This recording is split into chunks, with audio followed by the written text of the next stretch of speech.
আসসালামু আলাইকুম, welcome back to my channel Ahnas magic recipe.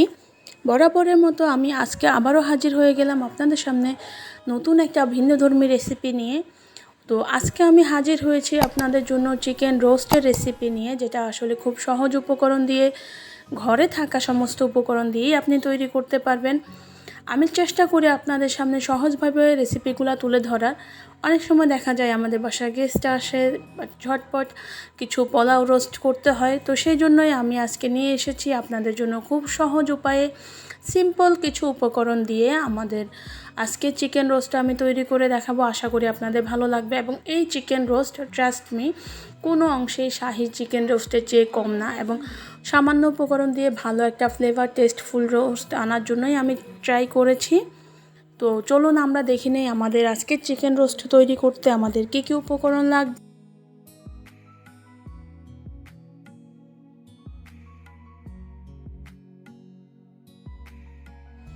আমাদের চিকেন রোস্ট তৈরি করার জন্য যেটা প্রথম উপকরণ সেটা হচ্ছে চিকেন।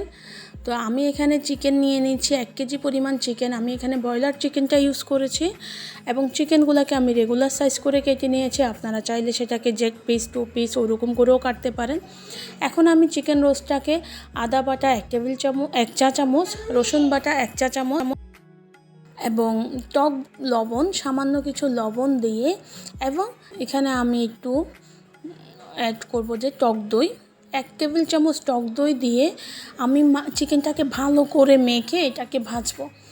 এখানে এই উপকরণগুলো দেওয়ার ট্রাই করবেন, তাহলে এখানে ম্যারিনেশনের কোনো প্রয়োজন নাই। আপনাদের হাতে সময় থাকলে আপনারা 10-15 মিনিট ম্যারিনেট করতে পারেন, বাট আমার কাছে সময় ছিল না, আমি ম্যারিনেশনে যাব না।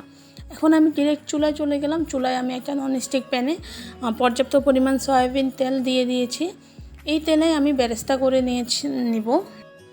এখন আমি তেলটাকে গরম করে এটাতে চিকেন যে ম্যারিনেশন করে রেখেছিলাম চিকেনগুলো টক দই, আদা বাটা, রসুন বাটা দিয়ে এই মাংসগুলোকে একটু ভেজে নিব। এখানে আসলে ব্রাউন করে ভাজার কোনো কিছু নেই, জাস্ট যেহেতু ব্রয়লার চিকেন মাংসগুলোকে একটা বাইন্ডিংয়ে রাখার জন্যই ভাজা। তো আমি এই যে সবগুলা চিকেন দিয়ে এটাকে একটু ভেজে নিব, হালকা ব্রাউন করব, এপিট ওপিট করে হালকা ব্রাউন করে ভেজে নিব। তো চিকেনটা হতে থাক। চিকেন হতে হতে আমি এখন একটা মশলার মিক্সচার রেডি করব। মশলার মিক্সচারটা রেডি করার জন্য আমি এখানে একটা বাটিতে 1 টেবিল চামচ রসুন বাটা, 1 টেবিল চামচ আদা বাটা, 1 টেবিল চামচ 1 চা চামচ জিরা বাটা, একটু লবণ, 2 টেবিল চামচ টক দই, 1 চা চামচ চিনি, 2 টেবিল চামচ গুঁড়ো দুধ। এখানে কিন্তু টেস্টটা গুঁড়ো দুধের কারণেই আসবে, তো গুঁড়ো দুধটা স্কিপ করবেন না। আশা করি এই উপকরণগুলো সবার বাসায় থাকবে। এবং এখানে আমি আরেকটু টেস্টের জন্য অ্যাড করে দিলাম 1 টেবিল চামচ টমেটো সসটা দিয়ে এবার 1 চা চামচ লাল মরিচের গুঁড়া। ঝালটা সম্পূর্ণ যার যার টেস্ট অনুযায়ী। তো আমি কিছু কাঁচামরিচও অ্যাড করবো, সেজন্য এবার আমি মশলাটাকে ভালো করে মিক্স করে নিব। এবার দেখতেই পাচ্ছেন আমাদের চিকেনটা কিন্তু অলমোস্ট ভাজা হয়ে গেছে। আমি এপিট ওপিট করে একটু হালকা ব্রাউন করে ভেজে নিব। চিকেনটা ভাজা হয়ে গেলে আমি সেই চিকেনের তেলের মাঝে চিকেনটাকে উঠিয়ে রেখে দিব এবং ওই তেলের মাঝে 1 কাপ পরিমাণ পেঁয়াজকে বেরেস্তার মতো করে নিব। পেঁয়াজটাকে একটু ভাজা ভাজা করে নিব।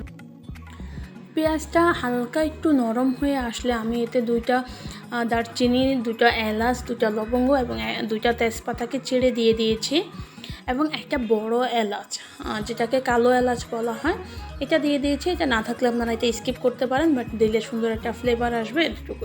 পেঁয়াজগুলো যখন একটু বেরেস্তার মতো হয়ে আসবে, ঠিক তখনই আমরা যে মশলার মিক্সচারটা করে রেখেছিলাম সেই মশলার মিক্সচারটা আমি এখানে দিয়ে দিব।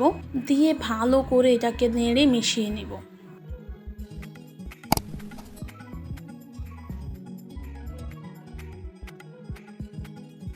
মশলাটা কষানো হয়ে গেলে দেখতেই পাচ্ছেন উপরে তেল ভেসে উঠেছে। যে চিকেনগুলো আমরা ভেজে রেখেছিলাম সেই চিকেনগুলো দিয়ে দিব। দিয়ে এটাকে ভালো করে নেড়ে মিশিয়ে নিব। এখানে আসলে বাড়তি আমি পরবর্তীতেও কিছু ইনগ্রেডিয়েন্টস অ্যাড করব। এই রান্নাটা তৈরি করতে খুব সহজ আমার কাছে মনে হয়। রেগুলার রান্নার চেয়ে এই ধরনের রান্নাগুলো আমার কাছে খুব সহজ মনে হয়। তো আমি ট্রাই করি আপনাদের সাথে খুব ভালোভাবে এবং সহজ ওয়েতে রেসিপিগুলো শেয়ার করার। এখন আমি এতে কেটে রাখা কিছু কাঁচামরিচ আস্ত কাঁচামরিচ দিব এবং ফালি করা দিব এবং এতে অ্যাড করলাম এই মুহূর্তে শাহি যে গরম মশলাটা, আমার চ্যানেলের রেসিপিটা আছে, আমি ডেসক্রিপশন বক্সের লিঙ্কটা দিয়ে দিব। ওই গরম মশলা থেকে 1 চা চামচ দিলাম, প্রায় 1 টেবিল চামচের মতো কিশমিশ অ্যাড করলাম, একটু কেওড়ার জল অ্যাড করব 1 চা চামচের মতো। যারা শাহি ফ্লেভারটা পছন্দ করেন না বা কেওড়ার গ্রানটা পছন্দ করেন না তারা স্কিপ করতে পারেন। তো আমি দিই, জুয়েলি আমার বাচ্চারা খুব পছন্দ করে। তো আমি এই মুহূর্তে ঢাকনা দিয়ে দিব। দেখতেই পাচ্ছেন আমাদের কষানো কিন্তু হয়ে গেছে। আমি কিন্তু এখানে কোনো রকম পানি এখনও অ্যাড করিনি, ঢাকনা দিয়ে এটাকে রান্না করেছিলাম।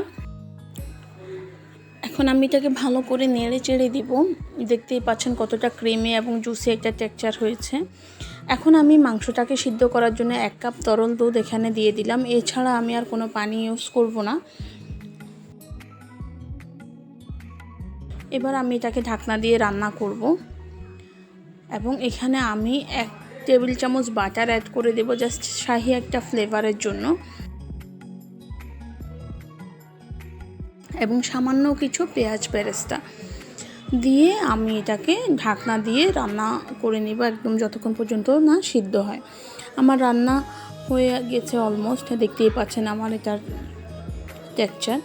আমি আজকে এটাকে সার্ভ করে দেখাবো যে শাহি পোলাওর সাথে, বিয়েবাড়ির যে শাহি পোলাও। আমি খুব শীঘ্রই আপনাদের সাথে শাহি পোলাও রেসিপিটাও শেয়ার করব।